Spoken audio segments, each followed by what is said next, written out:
morning, everybody.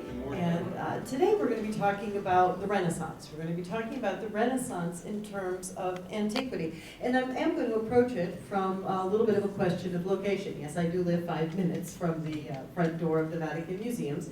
And so I am privileged to watch the 15 to 20,000 visitors pile in and out of the Vatican Museums on a daily basis.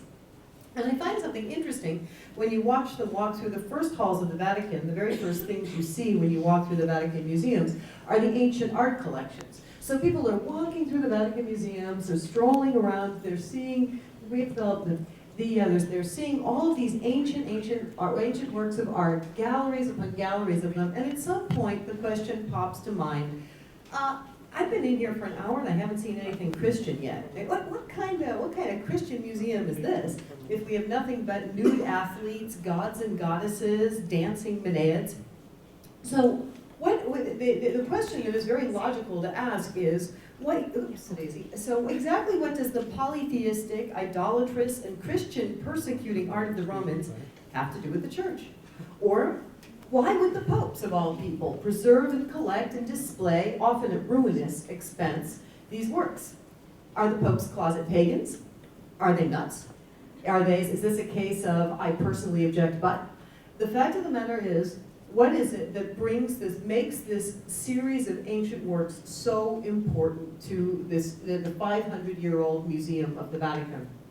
And so, today we're going to take a look at how the art of antiquity plays a crucial role in the forming of the art of the Renaissance. These are probably the two most famous periods of art that we know. The works of classical Greece, and ancient and transformed and emulated in ancient Rome, and then of course the art of the Renaissance is pretty much accessible to most everyone, even the non-art history majors.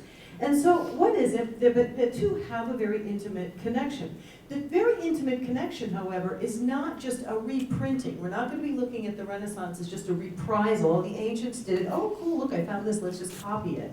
But with the sense of competition. We're going to be looking at the question of competition from antiquity and then the renewed competition that the Renaissance has towards the Renaissance.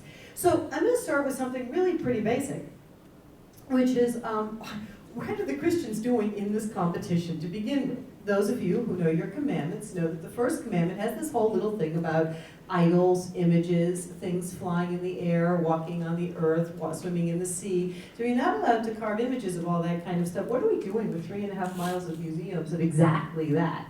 And so we also have the whole question of Christians choosing to use art. And Christians choose to use art a little bit late in the game. It takes a little while for the Christians to make the decision to move into art. As a matter of fact, in the very early years of Christianity, we find Origen speaking against Celsus, one of my all-time favorite letters, because it really does set the tone for what Christian art is ultimately going to be. So Celsus is a pagan. He's criticizing Christians. Christians stink because of this. They stink because of that. They stink because of this. He's reading most of mainstream media magazines. And so the fact is that Celsus answers them one by one, and he reserves a little section for art. Celsus says that the Christians shrink from raising altars and statues and temples, and that it's the mark of the badge of a secret society, he says. But then Origen answers that what Christians do is that they plant and cultivate within their souls, according to the divine word, temperance, justice, wisdom, piety, and other virtues. These excellences are their statues that they raise, in which we are persuaded that it is becoming for us to honor the model and prototype of all statues, the image of an invisible God. So translating Celsus into translating Origen every day, we're the work of art. Christians in the early periods, we don't need to make that stuff. We're going to be the work of art. We're going to work on our virtues. We're going to make ourselves as beautiful as possible. And we will be a work of art emulating the greatest work of art of all, God made man. And so this is to tell you something very important about Christian art from the outset. Christian art from the very beginning is distinguishing itself from pagan art. I do a lot of work in early Christian art, and a problem that you run into in early Christian art is that it's often seen as basically the same thing. Late antique, early Christian, it's the same art, they just make Christian faces, or they put Christian characters instead of gods and goddesses. But we see that the Christians from the very beginning are looking to distinguish themselves from the pagan world, and this is something that they're going to get better at by the time we're in 1400. So, not only are the Christians working their way towards the idea of an art, the Christians are also living in the most visual society in the world, under the Emperor Augustus. And Augustus is, for those of you who are thinking about studying art history, is one of the coolest things to study, art in the Augustan age, because you see how art, beautiful, beautiful works of art, are used for the very first time, or not for the very, but in a very efficient way in the Roman Empire to project the emperor's message from one side of the empire to the other. The Roman Empire stretches from the Atlantic Ocean to the Euphrates River. Every single person knows the emperor looks like this, which of course is not what the emperor looks like, because the emperor looks a little bit too much like a cross between Alexander the Great and the god Apollo to be real. But the fact is, it sends a nice message, guess who your emperor is. And then he produces all these works of art during his reign that talk about the things he cares about. This is the platform of the Augustan administration. Family values, a take on the Parthenon feast with little kids, the idea, have families, be a good family man. And then he passes on in art the idea of prosperity. So, and these are the beautiful frescoes from the Villa of Livia. We have these in Rome. This is his wife's house, and this is a magnificent, whole entire room filled with all these different plants, none of which bloom or grow in the same area at the same time. So the artistry of this is to create this incredibly flowering, blossoming, lively, abundant world which mirrors the prosperous, wondrous world, the new springtime of Augustus. And again, you see it in his carving, you see it in a great many of the things he does. But the most important thing that Augustus is transmitting in art is a whole new cult of worship. It is the worship of the emperor. Augustus is going to be the man who deifies, who recognizes the deification of Julius Caesar. He builds one of his most spectacular temples in the Roman Forum. It's the temple to the deified Caesar, who just happens to be the very first Roman who became a god. The first Roman who becomes a god gets a temple smack in the middle of the Forum. He commissions his own art about himself. This is the Augustus Prima Porta, so it's already sort of a pre-deification of the Roman emperor. And this is the moment that Augustus, in art, begins to propose an artistic project that is going to work. It is the artistic project of men becoming gods, because that's what Rome is all about. The whole message of Rome is that men become gods. Unfortunately for Augustus, exactly when he was doing this whole big transformation of men into gods, God became man. And so there they are, building all their fabulous monuments, putting up all their statues. This is the statue of the deified Caesar. In come St. Peter and St. Paul. They look the statues up and down. They go, yeah, we met God, and wasn't him. So, you can see why there are going to be some issues with the Christians and the Romans after a while. So the Christians, again, when the Christians are adapting Roman art, they know better than you and I ever will, because they've been killed for it. The Christians are well aware of the fact that a huge function of Roman art is to extol the fact that men become gods. So the Christians begin their art with trying to illustrate how God became man. The work you're looking at is the justification for Christian art. The reason why we have Christian art is because of the Epiphany. The Epiphany is, in early Christian art, the most popular Christological scene. Epiphany means manifestation, to see, to appear in front of. Here are the three wise men wearing peaked caps that for every Roman would have been immediately recognized as a foreigner. God shows, there's actually the Trinity is right above it. It's about as explicit as you could possibly get. The Trinity, the God shows himself to man, not just the cool in people who are part of the club, but to the foreigners and to everyone else. There is the mission of Christian art. This is a sarcophagus from 340 AD, made right after the Nicene Creed. Here is the mission of Christian art. It is to show, it is to witness. And so, one of the things about witnessing the fact that God made man is that you are therefore called upon to testify. So it also, Christian art has a sort of duty locked into it from the very beginning. This is the other great figure from this period, the Good Shepherd, which is also an Epiphany figure. The Good Shepherd that Jesus is always likening himself to leaves the 99 sheep on the mountain to come down and get the one lost sheep. So the idea of, again, coming down manifestation. But the Christians are already using a type already known to the Romans. The Romans like the Good Shepherd. They like shepherd images, kind of bucolic, nothing more fun. The horse writes all these poems. I like to be out on my farm with the sheep, yada yada. But it gives it very different meaning. The Christians give the face of Jesus, they take for the face of Jesus the face of Apollo. And Apollo being the god of light, they're already transforming the idea of this deity connected to light with he who is light. They're taking that youthful, eternally youthful, elegant face of Apollo, which has always been a symbol of immortality, and they add it to this young shepherd so that we see the idea of the divinity of Christ. They are selecting from the art of antiquity that which they need in order to represent principal themes of the Christian message in art. Now, there are things that Christians do that they will not touch in ancient art. There are a number of images that if you think about it in pagan terms, it must have been very bizarre to look at these images where the Christians show things like Jesus raising Lazarus from the dead. Lazarus is in his, shroud, and so this kind of this image of the dead, the image of the already gone. Not the Romans meant the dead are sitting around having a party, drinking a glass of wine. But this is like the guy who's literally being lifted up from the grave. It's like making a very beautiful living room set and putting like the crypt keeper coming out. It's like inserting the mummy into some sort of nice, chick comedy or something. Anyway, the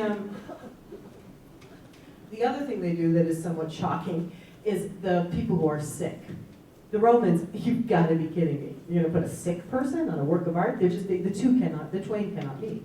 The sick, the ill, the deformed, all of this is a sign that gods don't like you to begin with.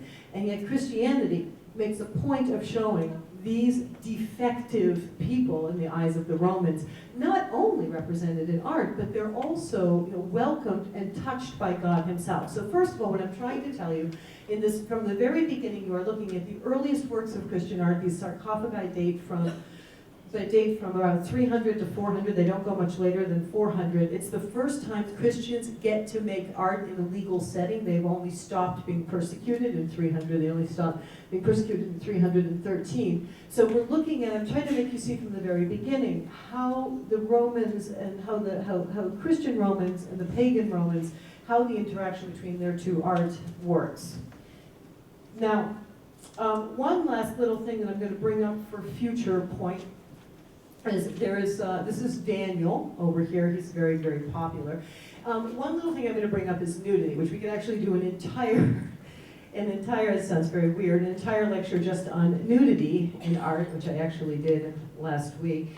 We've been talking about doing it over at the Vatican Museums, and the director looked at me and rolled his eyes and said, "Are you really seriously proposing that we title a lecture called Nudes in the Vatican at the Vatican?" We'll certainly get a lot of takers. So, they're still chewing it over, I think. Anyway, the use of nudity is just something I want to make very clear because you're going to run into it in Renaissance art a lot. Nudity in the ancient world is something that is reserved for gods, heroes, and athletes. When the Greeks and the Romans make figures for naked people, they have to have, by God-given strength, they're gods. They are men who become gods, or they're athletes, which of course is the closest thing you can come to being a god in the ancient world, and of course ours. Only those people get to take their clothes off. Everybody else, please keep them on. So when the Christians start to make art, they are very, very careful about nude figures. You can actually, there are 5 nude figures in Christian art: Adam and Eve, Daniel. And there's really no reason for us to take Daniel's clothes off. And it's not really an impediment for the lions and the lion's den. Like, oh dear, he's wearing that robe, it's going to get stuck in my teeth. No, this is not necessary. This is not what those actresses call integral to the dignity of the story. It's simply he's nude, and it's because the Christians are taking very much the ancient concept of the nude athlete. And so in this, there are these few figures. Daniel, who is actually a Christological figure, the choice of nudity is going to be to indicate that the figure is symbolizing something a little bit bigger than he seems. He's symbolizing Christ. Also to draw out that athletic power, the athlete for Christ, as it were. And again, the athletic metaphor is very important in the history of Christian art. And then, of course, we have our most famous nude, and of course, one of the key figure of Michelangelo's Sistine Chapel on top of it. This is Jonah, who is, he's put into the whale over here, he's spit out of the whale over here, he's resting on the vine over here. All three images of Jonah have him nude. Again, not necessarily necessary to the story. But since Jonah will always represent the death and resurrection of Christ, it helps us understand that he is A, a Christological figure, and B, it emphasizes the bodily resurrection. So again, sort of closing out our Roman examples, we have the Roman examples, we have all these images in which the Romans are the Christians are very carefully studying ancient Roman art, and then they distinguish themselves in a very specific way. Now, the ancient world was an age of competition. And this is a big thing that is common to the ancient world. One of the great sources of Renaissance art is the work of Pliny the Elder. Everybody gets a copy of Pliny, everybody's reading Pliny. Pliny's translated into Italian in 1478, it's circulating in Latin well before that. And Pliny tells us all kinds of great tidbits from the ancient world. This book is called The Natural Histories. It's got a lot in it, including the scariest recipe for eye wash you can possibly imagine.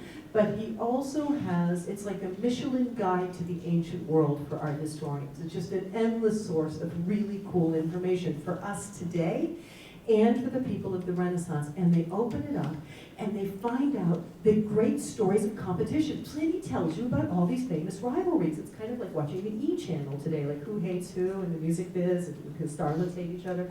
Well, they find out who hates who in the ancient world. So we find out about Apelles and Zeusis, the two great painters who are doing these great contests. So, Zeusis paints a thing of fruit that looks so real, everyone's like, oh, it looks like you could eat it. Apelles comes in during the night and he paints a fly on the fruit, and the next morning Zeusis tries to wipe the fly off the fruit, and Apelles is going, who wins? And so these are stories about competition. Another famous story about competition regards a sculpture of the wounded Amazon, in which 5 great ancient sculptors, Phidias, Praxiteles, and others, were all brought together to produce a sculpture of a wounded Amazon, and there was going to be a judge, and they were going to find out who was the best. And these are the stories that last. And then in 1401, the spirit of competition takes on its very aggressive, this is the date that many art historians use for the beginning of the Renaissance. We can bicker about back and forth where we want to start it. But 1401, generally when you're doing your intro to Ren course, is our starting date. Why? Because it's the date of the great competition. It's when the starting gun went off. And they wanted to make these new bronze doors for the baptistry of Florence. Now already, that itself was a competition, because one of the guilds in Florence was building the cathedral, and the people who had the guild that were in charge of the baptistry were like, hey, we'll do a baptistry, and we're going to make it look better than anyone else. And they knew the ancient world made these beautiful bronze doorways. We have lots of accounts of these beautiful bronze portals, and they're going to put in a bronze portal, and they're going to get the best artist around. And they called around, they pulled together 7. The final 2 were Brunelleschi and Ghiberti. And what is obvious from the panels, that these are the actual panels that the 2 submitted, just to get to the point, Ghiberti wins. Maybe I should have left that to your art history class. Yes, I'm in agreement. I thought I saw someone going shucks. I sort of like Brunelleschi's, but that might be my own taste. What is something that is very, very important is that they must show knowledge of antiquity. We don't have the exact parameters written down, but it's very clear that Ghiberti here studied an ancient Roman altar to get this motif. So did Brunelleschi, and Brunelleschi actually uses a famous sculpture in Rome as the model of that. And so does Ghiberti give us a classical nude torso for Isaac. So what we know already, that this competition, which is already emulating the past, this competition expects them to take this story from the past and use it as part of the context that will make a story from the Old Testament. Now, here's the winner. The winner is actually the least ancient looking. This is the one that has the elegant lines. It keeps a little bit of the sort of soft curve of the Gothic. So we don't want plain old copycatting in 1401. We want the use of ancient elements within the context of their own time. So again, not blind spoon feeding, but really an idea of borrowing what the ancients have to create something new. Now, from there on in, we all know that Brunelleschi doesn't like losing, or I guess some of us know that Brunelleschi didn't like losing. So Brunelleschi went out and he decided to, you get it, you guessed it, one up Ghiberti. And he decided to do it by completing the construction of the Cathedral of Florence, Santa Maria del Fiore, which had been left, this is again a wonderful sign of Florentines, when they completed when they accepted the last design for this cathedral, it was 1386. They had a giant 43-meter hole in the top. They had no idea how to close it. But when they accepted the plan that proposed we're going to have a giant 43-meter hole at the top, the Council of the Florentines wrote, yeah, we're going to take it because we know that one of these days a Florentine's going to come along who's going to know how to fix this. And they were right. Brunelleschi came along. He studied the Pantheon, he studied the Basilica of Constantine, he studied the works of the ancients. There is absolutely nothing ancient Roman about that dome. The only thing that's ancient Roman about it was the fact that he studied the engineering tricks. He learned to solve problems thanks to the Romans, and what did he use it for? He did not use it for the building for a corporation. He did not build a giant skyscraper to the fabulous guild that made this possible. He didn't build a private house. He didn't build a civic hall to celebrate the free republic of the Florentines. They used all of that skill and all of that ingenuity to build a church that celebrates a woman, Mary, who never set foot in Rome, never set foot in Florence, never set foot in Greece, never set foot in any of these societies. But this was the thing they wanted people to see from all around. And anyone who's traveled in that area, one of the most beautiful things to come as you're coming down around the Florence is in the valley. You come from far, far away, and you can already see the dome lifting high above all the rest of the city. And this will be the great gathering point of the Florentines from that moment on. So, there we go. And from there on in, the Florentines start to really, the Florentines are off to the races.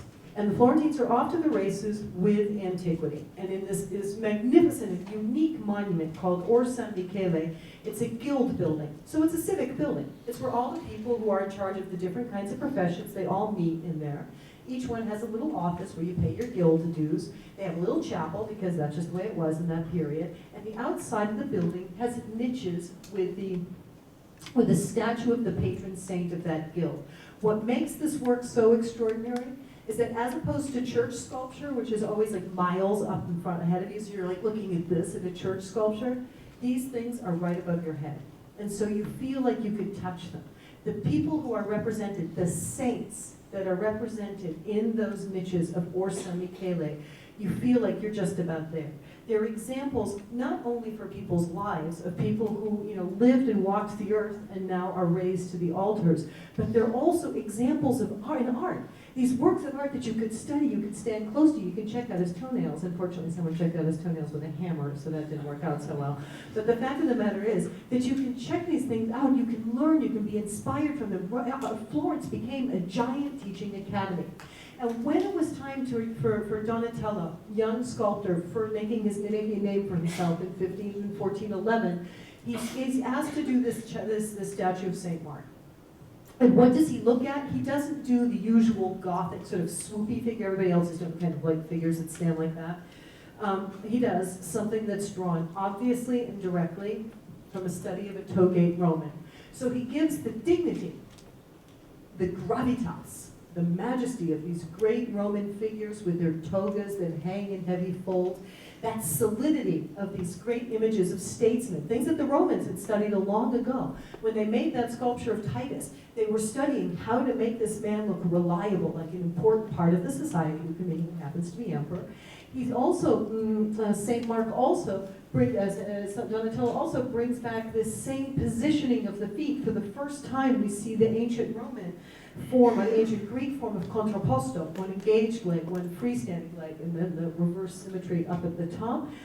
He's on top of a cushion because it was for the Linen Makers Guild, so there's a little bit of advertising here. When St. Mark's feet got tired, he would use a nice linen cushion, like you should, or something like that. And then the carving of the hand, this wonderfully intense carving of the hand, naturalistic, studying a human hand and making us think, what does this guy do? That's the hand, these are the hands that wrote the gospel, that sort of tie those, these huge, powerful hands. And then for the face, he took not Titus's, he went to another source. He went to the Greek sculptures of the philosophers. So he gives us the face very typically in Greek sculpture. The philosophers has a very high forehead, and they have something of a longish beard. And so the sort of the forehead and the beard of Mark takes this idea of the ancient philosopher, the Greek philosopher, mixed together with the Roman lawmaker, and there you have it, an image of an evangelist. And Michelangelo, so effective that Michelangelo used to, oops, I'm going to kill this microphone, sorry. So effective that Michelangelo, when he passed by it, he would say, you know, that's a very reliable face. You can trust anything that guy writes. And so, already this idea of again, the Donatello mixing and matching from his studies in Rome in order to produce really monumental visions of saints. He also gave us the St. George, who is another take on it. In this one, he works on the psychology of the figure. He gives us for a new image of a St. George who's not sort of sitting there with this bland expression on his face, but he goes back to Republican sculpture and he gives us a sort of psychological insight to George, who's looking off into the distance for trouble.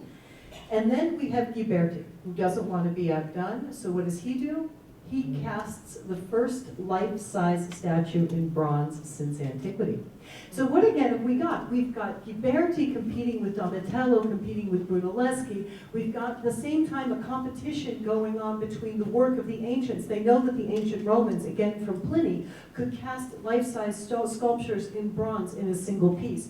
No one's been able to do that ever since. They don't know how to make the molds that big. They don't know how to manipulate the bronze that big. They make little bitty bronze sculptures, or they make bronze sculptures with lots of plates put together. But Ghiberti goes into the studio, stands there with the bronze founders, and beats out the reputation of antiquity. He gives us a giant bronze statue, but again, this statue is going to be of a saint. So, at the same time, in the visual arts and painting, art changes as well. Masaccio is the best friend of Brunelleschi, very, very close friend of Donatello, and he is the first painter to work in one-point linear perspective. This is, again, one of the great developments in these first 2 decades of the 1400s. We have everything, it's like every time you turn around, some great new discovery, some great new overcoming of an ancient obstacle, ancient barrier, ancient record is being broken. And so the greatest one of all was the development of one-point linear perspective, which is a way of creating a space that seems on a two-dimensional surface, the space recedes into the distance in a rational, mathematical, and ordered manner. It's not just like this is bigger and this is smaller and this is bigger and this is smaller in just kind of haphazard way. There's a geometric grid that dictates the progressive reduction, the progressive proportionate reduction in size. It's Brunelleschi who rediscovers the secret of doing this. How do they know it's possible? The general understanding has always been that the Florentines get interested in ancient Roman theater sets. We have a lot of stories about them, and they had found some ancient fresco painting where the Romans could make these incredibly 3D theater sets, kind of like a proto-Avatar green screen kind of thing. And so they'd make these. Did that just go off? I think we're having a minor crisis. Speaking of technological crises, I knew that 2 days in a row couldn't possibly go perfect. At any rate, when they developed this one-point linear perspective, and the question is, where does it come from? One thought is that it comes from the work of the ancients and an interest in theater sets. Another thought has it coming directly from the Franciscans. And so I have a little quote for you from Roger Bacon, who was working in Oxford, and he published in 1260 the Opus Maior, and he talks about the need for rational space in art. This book was dedicated to the Pope. He was the Doctor Mirabilis, the wonderful teacher. I like that title. He writes, "Surely the mere vision perceptible to our senses would be beautiful. but more beautiful. Oh, he's talking about Old Testament. He's sort of describing a whole bunch of scenes from the Bible. And then he says, now surely the mere vision perceptible to our senses would be beautiful. But more beautiful, since we should see in our presence the form of our truth. But most beautiful, since aroused by visible instruments, we should rejoice in contemplating the spiritual and literal meaning of Scripture, because of our knowledge that all things are now complete within the Church of God, which the bodies themselves, sensible to the eyes, exhibit. He talks about how the need to give geometric order, the need to give form, the need to give things that look much more realistic to art in 1260. The paintings I'm showing you are from 1428. In 1260, we find Roger Bacon suggesting that they need to find artists who can do this. And he says, there are 3 or 4 men who would be equal to the task. They are the most expert of the Latins. Latins are Italians. And rightly so, for unspeakable difficulty lurks here. And so, thank you. Nice work. Way to save the day. So we have the proposal of teaching artists how to make a more three-dimensional type of image. Do you know who starts working for the Franciscans within the next 3 decades? Cimabue will start working immediately, then we'll have Giotto, then we'll have Simone Martini, we'll have Pietro Cavallini, all the people who pioneer the idea of a 3-dimensional image on a 2-dimensional surface are all working for the Franciscans. Roger Bacon is a Franciscan. And so this very interesting idea that the need for an art like this isn't, as Burckhardt said yesterday, a divorce from the church, that we put in more profane things and we get away from the religious subject matter, but indeed, as Roger Bacon says, a way to make this story more accessible, a way to make people feel like they're part of it. And as a matter of fact, with the Trinity by Masaccio, even though the architecture itself looks ancient, you would not have found a vault that looked like that anywhere in Florence. Vaults like that would only come from the study of ancient architecture in Rome. And the progressive use of space. So we start from the tomb down here with the cool dead body. You walk into the church and right in front of you there was a dead body. Then you have the donors who are sitting on the outside. Then you have right inside the space of the chapel, John and Mary. Mary looks straight out at you. So she looks out and engages you, pointing inward. So the sense of being progressively moving into a space, deepening your contact with the mystery of the mystery of the Trinity. And that white thing in the middle, by the way, is the Holy Spirit. God is not wearing an ascot. I remember when I first saw that painting, that's when I was like, why is God wearing a funny scarf?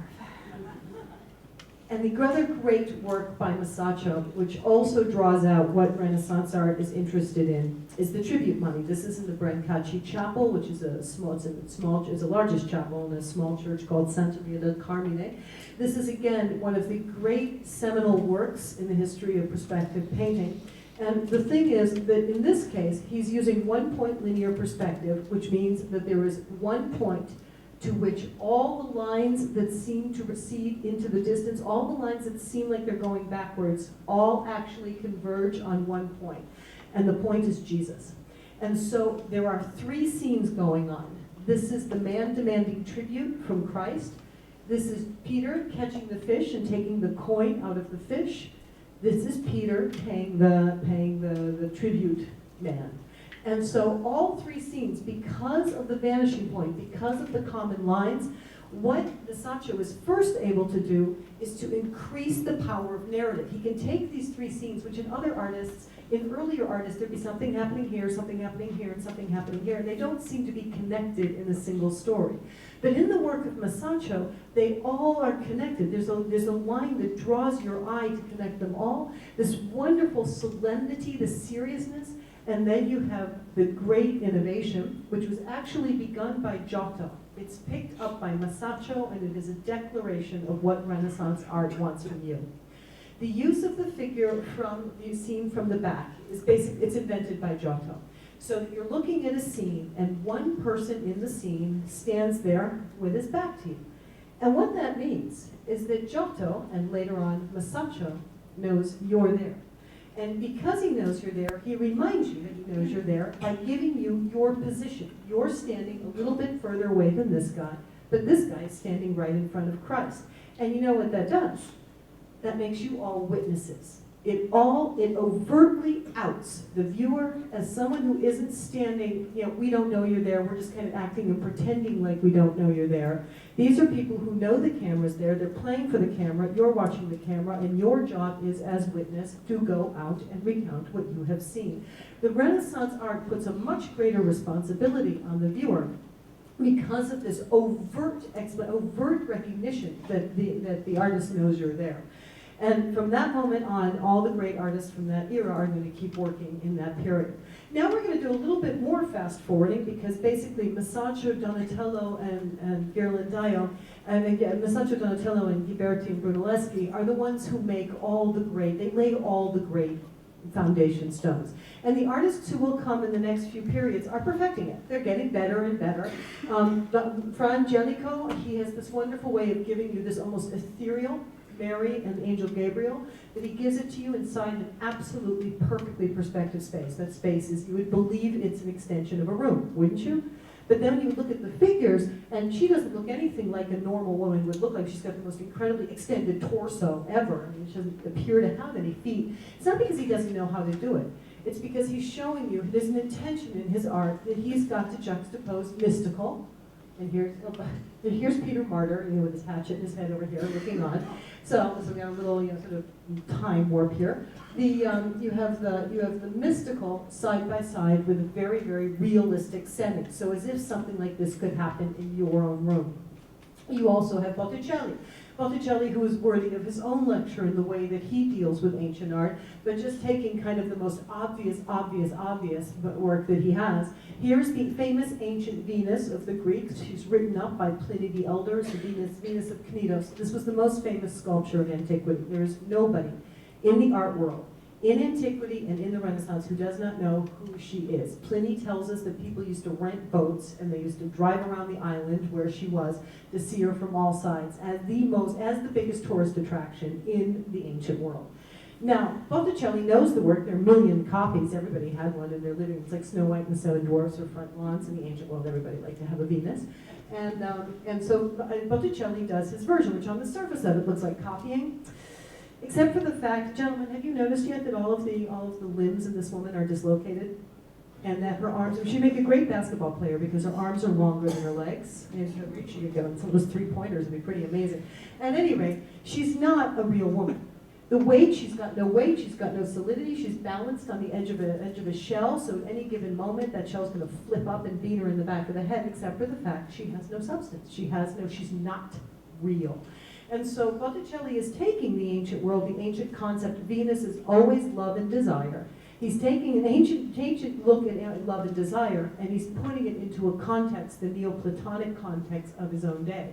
She's not to be desired as a real flesh and blood woman, but this idea of beauty guiding you upwards. I mean, this is very superficial, is something much more complicated, but just so you realize that it's not that everybody went to sleep after Masaccio died in 1428 and then they woke up in time for the Sistine Chapel, but there are these developments and this sort of increasing heavy-duty play with ancient art going on.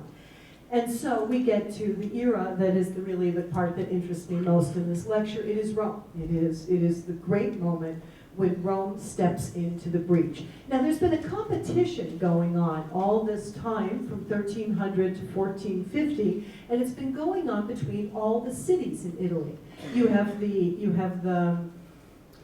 Pisa and Siena and Florence, and they all want the same thing. They're all trying to be the new Rome, because Rome had kind of fallen out of the running in 1300.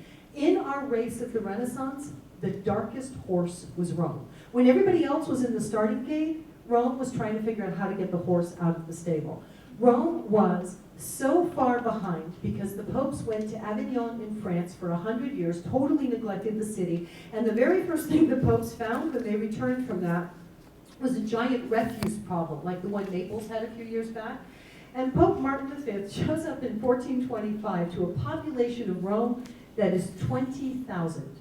From what had once been 800,000 at the time of Constantine and 1 million at the time of Augustus. Now Rome has 20,000 people and probably more cows than people. Pope Martin looks around and he realizes that many inhabitants of Rome have been throwing entrails, viscera, heads, feet, bones, blood, skin, besides rotten meat, fish, refuse, excrement, and other fetid and rotting cadavers into the streets. So it's really hard to get involved in the Renaissance when you first have to clean the cadavers out of the streets. And that's the very first job. That's how far behind the papacy is in the race. And so from a city that started out under the emperor, under dictator Caesar and Emperor Augustus, who by the way are uncle and nephew, these are the men who years ago, way back in between 50 BC and 14 AD, these men had, quote, these are the words of Emperor Augustus, had found Rome a city of brick and left it a city of marble. Well, can you imagine what the popes found in 1400? They found Rome a city of excrement, and what are they going to leave it? And so we get to the two men who will pick up where Caesar and Augustus left off. They are the other uncle and nephew team, the other great uncle and nephew team of Rome, Pope Sixtus IV and Pope Julius II. The two of them will succeed in transforming Rome in a way that people no longer really thought possible. So, we start out with Sixtus IV. He's a Franciscan. There's a kind of very interesting thread that goes through all of this. Is there always seem to be the Franciscans everywhere in this story. Pope Sixtus IV was a Franciscan. He was elected in 1471. He took the name Sixtus in honor of his predecessor Sixtus III, and Sixtus III was a huge builder. Sixtus III had been the one who conquered the Nestorian heresy at the Council of Ephesus. He built St. Mary Major. He was a very able administrator, and he also held a church together that was threatened by heresies left and right. And he took this name on purpose. Popes take names for a reason. So usually when the Pope chooses a name, it tells you kind of what's up. So for example, if the Pope calls himself Pius, get ready to be invaded, because we almost inevitably get invaded when there's a Pius in charge. Pius the VI, Pius the VII, Pius the XI, Pius the XII. It's going to be a problem. Sometimes Benedict obviously is going to be a good year. We once had a pope named Hilarious, but I'm not really sure what he did. He had named Hilarious. That was my proposal during the last conclave. I think he should call himself Hilarious, but apparently nobody thought that was a good idea. Anyway, this is Sixtus IV in a painting by a man named Melozzo da Forlì. You see him seated in the papal throne. This is his nephew. He's pope at the time. This is his nephew, Giuliano della Rovere, who will be elected in 1503, Pope Julius II. So the two of them are already, you see the uncle and nephew team on this side of the painting, already sort of in close connection. He's dead. He spent a lot of money and then he died. These are two rather problematic nephews, so we're not going to talk about them, and that's why they get stuck on this side of the painting. And this is the first librarian of Vatican Library, which is one of the great gifts that Sixtus IV will give the arts. The very first thing, look at the date. This is the date, the year he's elected. The very first thing that Pope Sixtus IV did in Rome was he took 5 bronze statues that had miraculously survived since antiquity. The popes had them at St. John Lateran, the cathedral. They protected them, they took care of them. They watched over them, they hid them when necessary. By the time 1471 came around, of the thousands of statues that had been produced in ancient Rome, 5 were left. And Sixtus IV took those 5. He brought them from St. John Lateran, he put them on the top of the Capitoline Hill, he put them in a museum, and he opened it up to the public. This is the world's first public museum. It was given to you by a pope. The British Museum likes to think it's the first, but it's not. It was this one, 1471, given to you by Pope Sixtus IV, who understood the power of art just as Augustus did. He wanted to remind the Romans that they had had a glorious past, and he wanted to promise the Romans that they would have a glorious future, and he did it through art, by having the Romans go and look at what they were capable of. And so all of the things that he would do in order to bring Rome back to life, they wouldn't hinder him, they would help him. And it worked. Sixtus IV immediately was able to start building. He excavated the Temple of Hercules. He began an archaeological excavation to bring an ancient victory temple back to life. And in the middle of it, they actually had the ridiculous good luck of finding another bronze statue gilt with gold. So Hercules Victor rises from the banks of the Tiber and goes to join the other works in Sixtus's brand new museum. Then Sixtus restored the Acqua Vergine, the aqueduct that had been built by Augustus. Augustus's right-hand man, Agrippa, inaugurated the aqueduct of the Acqua Vergine in 28 BC. It had fallen into ruin during the barbarian invasions, and it was restored under Nicholas V and rebuilt by Sixtus IV. Then he became the first man to build a bridge across the Tiber. We only had 2 bridges across the Tiber. They had all fallen down over the years, and they were reconstructed by Pope Sixtus. They had all fallen down over the years except for 2. The first one to span the Tiber since the fall of Rome was again built by Sixtus IV, showing whatever the ancients can do, I can do too. And so, he developed the library, the Vatican Library, which is opening in 19 days. We've had it closed for a 3-year restoration. It's about to reopen the 20th of September. And it was an enormous library. It had 9,000 volumes, which doubled the number of the Medici holdings. He built a hospital for Rome, which became a prototype for other great hospitals in Italy. However, today I have to say I had a kid there. I'm not so sure that, I think they're still using the same techniques as the time of the 60s. And just to remind you of this spiritual side, one of the things that people who do recognize Sixtus IV's work, it's always about self-aggrandizement. One of the things he really did care about were he did have a great many spiritual interests. One is, as a Franciscan, he's the one who gave us the feast of St. Francis and St. Anthony. The reason why it's on the universal calendar was because Sixtus IV put it there. He also is the man who built that huge extension of the Papal Palace in St. Francis of Assisi. He had a very deep attachment to that church. And then we have San Pietro and Montorio. He built new churches in Rome. For years, Rome didn't have churches. He built this church on the site where they believed St. Peter had died at the time. In Santa Maria del Popolo, the northern gate of Rome, 90% of visitors, you didn't fly into Fiumicino. You drove in through the Via Flaminia. This was your first view of Rome, not with the obelisk at the time. And immediately to the left, Sixtus built Santa Maria del Popolo. And not only did he build this church dedicated to Mary, he went there. He went there every single Saturday. You would see the Pope himself cross the river. He would go with his family, and they would all pray together in the Church of Santa Maria del Popolo. So you'd be arriving in Rome for the very first time. You'd be crossing the threshold on you'd be crossing the gate through at 4 o'clock on a Saturday afternoon, and the papal procession would be crossing. Oh, what's going on? So, no, it's Saturday. The Pope goes to do the rosary in Santa Maria del Popolo. So a beautiful personal example of faith on the part of the Pope. And so to sum up the rather extraordinary pontificate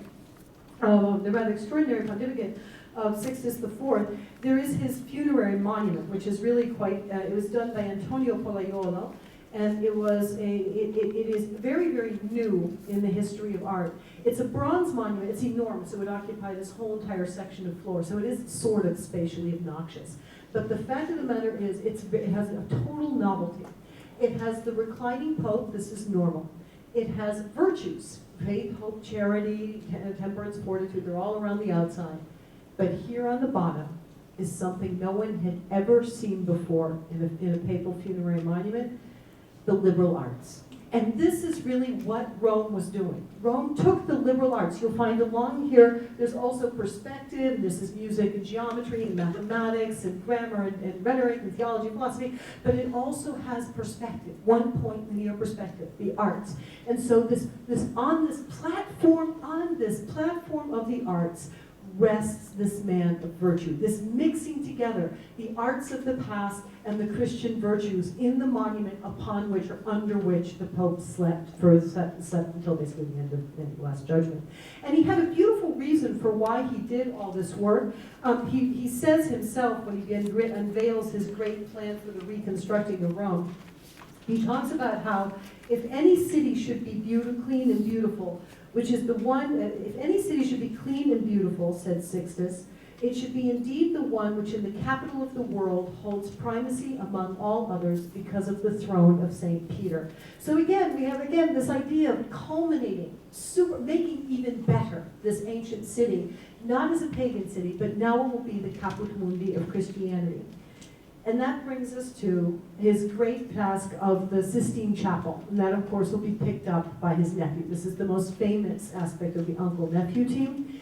The Sistine Chapel was built in 1477 by Sixtus IV. It replaces an older chapel that was there. It was built actually as a fortress. It was built for the conclave from the very beginning. So high walls, thick windows. These are battlements for soldiers to be stationed. It was a little tricky in the 15th century. The easiest place to assassinate somebody was inside a church. The outside of the building isn't very exciting looking because of the fact that it was a defensive building. The inside of the building was something else entirely. This is Sixtus's Sistine Chapel when it was completed in 1482 with its decoration. He had the inlaid floorwork. He had the rood screen, the screen that separated lay people from clergy. This was the voting section. This was the lay people section for the conclave. This was the voting section. This is the counting section. Up here, there was painting all the way up to the ceiling, which was a blue sky with stars. The painting around the room was done by what someone once described as the dream team of Florentine art. The men that were called in to do this side work were Botticelli from Florence, Perugino from Umbria, Cosimo Rosselli from Florence, Ghirlandaio, teacher of Michelangelo from Florence, all came in and worked as a team in order to paint the Pope's chapel. And in that teamwork, in that competition, again we see a very clever manipulation of a race, of a race with antiquity and a race among artists. The two paintings in the chapel that you would see as a cardinal going in to vote right before you walked into the voting section. So this is the divider, this is the voting section. Here's the Perugino painting, and then the Botticelli is over here. These two paintings they illustrate two scenes from the story of Christ and the story of Moses that are meant to make you understand how important what the consequences of the conclave are. This is the delivery of the keys. Here's Jesus giving the keys to Peter, and on this rock I will build my church, and I will give you the keys to the kingdom of the heavens from Matthew 16. Everything looks very calm. The apostles are like, oh, what a great day. I wish there was somebody with a camera. I just have a photo op. The background is very stately, very calm, very elegant, and these monuments drawn directly from Rome. That's the Arch of Constantine. That's like the cloned Arch of Constantine in the back. Those monuments are pristine. They are perfect because of the acceptance of this passage of divine authority. If you take it nicely, it just brings prosperity, beauty, and triumph. Up above, the counterpoint, done by Botticelli, the more emotional artist. Perugino is famous for his sweet air, for his calm scenes. Botticelli is famous for boiling emotion, elongated figures, and they give him the job of the punishment of Korah.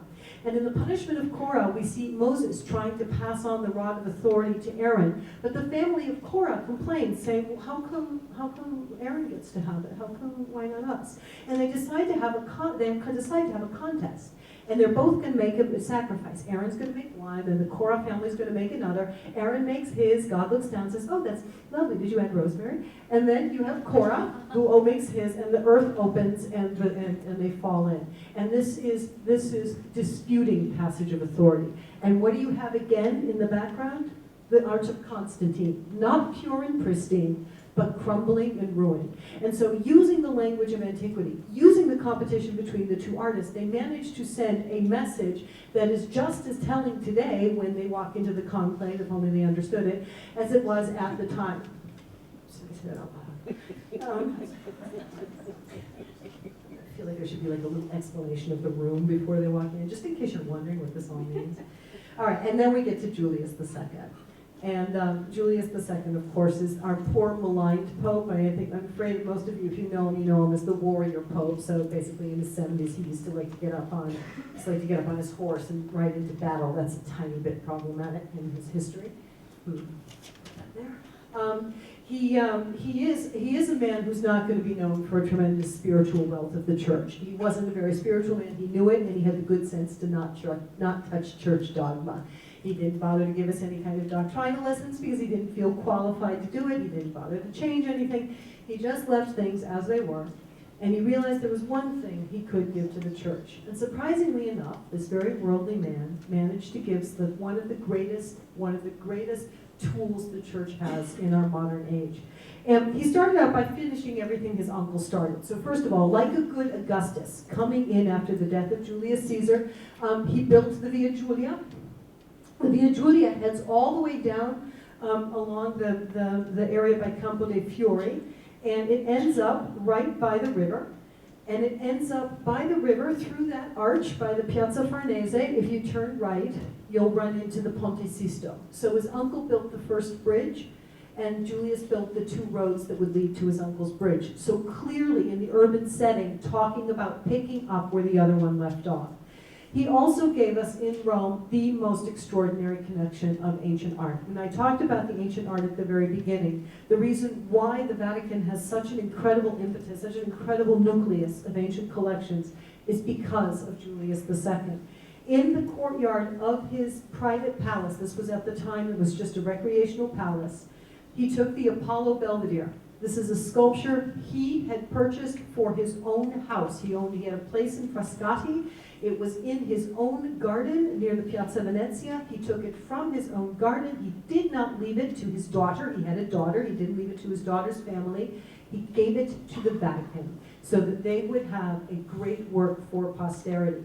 He purchased the newly discovered Laocoon when it was unearthed in 1506, paying an estimated $3 million for it at the time and beating out the King of France, who wrote letters or emails or whatever you did at the time every day saying, it's my birthday coming up. Hey, it's our anniversary. Hey, my army's at the door. Actually, Napoleon will ultimately take it, then we get it back. He also bought the famous Ariadne, then known as the Cleopatra, which is the model for a great deal of Raphael's beautiful women. And he also bought the Venus Felix. The great sculpture collection of the Vatican was put together by this Pope who had the French king invading every 20 minutes. He had problems with uprisings left and right. He had a million things on his mind, but in the midst of it, he put together a nucleus of an art collection that would command respect for the next 500 years. And so at the same time, he manages to hire Raphael. He finds this 25-year-old kid who in his Oval Office, in his private study, Raphael proposes the most incredible dialogue in art that again overtly states what Sixtus IV had incorporated into his funeral monument. Raphael's painting of, this is called the Disputa in popular parlance. Its proper name would have been Theology, or perhaps the man who wrote the program, who was Tommaso Inghirami, would have called this work Faith. This work which shows the Blessed Sacrament. You see the Holy Spirit, Jesus, it's actually probably going this way, the Father, the Son, the Holy Spirit, anchored to the earth by the Blessed Sacrament. This connection between the Church Militant and the Church Triumphant sits right across, directly across the room from the famous School of Athens. Again, a name given to it by 50 years later. The name that would have been used at the time would have been philosophy. If you asked Raphael, Tommaso Inghirami would have called it reason. In that room, Raphael was given the green light to try to paint a dialogue between faith and reason so that they converse across the room. Where here you see in this painting the philosophers, who are Plato and Aristotle, discussing here in an area that's very earthbound. The upper part of the painting is completely dominated by ancient sculpture. These dignified, wonderful figures, the fathers of all thought, the men who first branched thought into abstract thought and physical science. Their figures extend downwards, and then on the other side of the room, these figures pick up and they bring us upwards. So the search from the ancient world, this ancient world that gave us all these great building blocks in architecture, in thought, in reason, they all culminate as they march towards the Church Triumphant. And again, the whole thing is mediated in Raphael's room by Parnassus, which shows how the arts form a very delicate mediator between these two disciplines. And so here you have the great poets at all time, the great men like Homer, Virgil, Stazio, and Dante, this great translation of the ancient world into the Christian world. His other great gift to us was St. Peter's. He listened to Bramante. When Bramante came along and said, hey, I got a great idea. Let's knock down this 1,000-year-old church and we could put up a new one. I've got an idea of what it could look like. We can mix together the Pantheon and the Basilica of Maxentius. What do you say? And the Pope says, sure, 1,000-year-old church, no problem. And so he starts building this brand new plan of Bramante's, this rebuilding from two ancient buildings into a building that was supposed to look like this. This is the commemorative coin for St. Peter's. And this is a sketch based on it. We all know it didn't quite work out as planned, but worked out pretty well, no matter what. I wouldn't say this is something to be thrown away. And of course, he also, just a fun fact about Julius II, had a huge devotion to the Holy House of Loreto, the House of the Annunciation. So he was the one who also paid for the rebuilding of the Holy House of Loreto. That's something people don't really know about him. This is Milazzo da Forli's ceiling. And of course, we all know his greatest gift to art. His greatest gift to art was the work on the Sistine Chapel. When he hired from 1508 to 1512 Michelangelo to do something that had never been done before. The ceiling looked like that. That's the way ceilings looked in the Renaissance. For all their innovation, for all their cleverness, no one knew how to paint a ceiling. As far as we know, the ancients never painted a ceiling until Michelangelo came along and figured out how to paint a ceiling. He used the ancient architecture. He used these great sculptural figures, all of which are drawn from his experience in the ancient world. But at the end of the day, he gave us something completely new. And the most important figures, the most important thing he drew from ancient sculpture was, instead of giving us our usual super static God the Father, usually when God is shown in creation, he's sitting next to his science project. Today I made the universe, see? He gave us, whoops, Daisy, I got ahead of myself. He gave us this dynamic God, a God who moves like an athlete, a God who swims around and moves like nothing anyone ever seen before. And it's drawn this time by the work of ancient sculpture, which is the work of Acqua. And so again, this piece of art that Julius II bought in 1506 found itself translated into a vision of God that no one had ever seen before. His, of course, creation of man is built on the same idea. A man that is lax, that is weak, but with a potential, and God, again, filled with energy, who activates that potential.